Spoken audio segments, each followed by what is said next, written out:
हजी जागो गाठिया में लगले गाल धइके गाजरा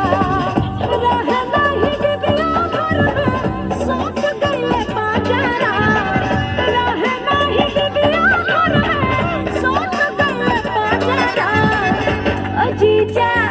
हजीजा हजीजा गाठिया में लगले गाल धइके गाजरा हजीजा गाठिया में लगले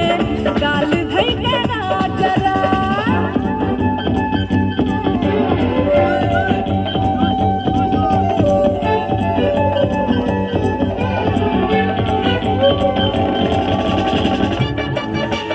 दियो बरोबर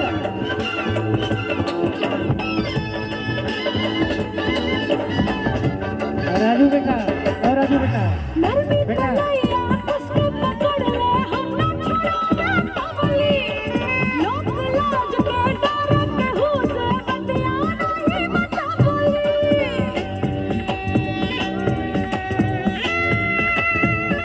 नरमी कलैया उसके पकड़ ले हम ना छोड़ोगे कमली लोक लाज के डर के हुसे बतिया नहीं बता बोली थर थर कांपे लागल रहिया जैसे मरले ना जरा थर थर कांपे लागल रहिया जैसे मरले ना जरा जीजा जीजा अजीजा गाठिया में लगले गाल धइके गाजरा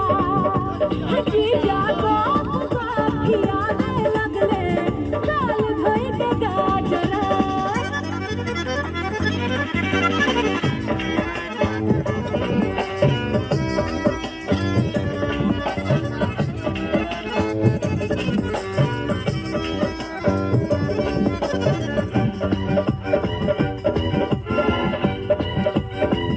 आम कलाई कितना सकबले खाना मरम नहीं छोड़ले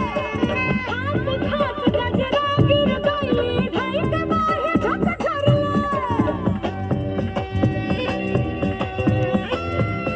आय हाय आम कलाई कितना सकबले खाना मरम नहीं छोड़ले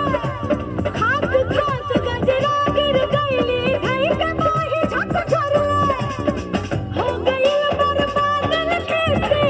आँखियों के काजरा हो गई बर्बाद लखेते आँखियों के काजरा जीजा जीजा जीजा गाठिया में लगले गाल धइके गाजरा जीजा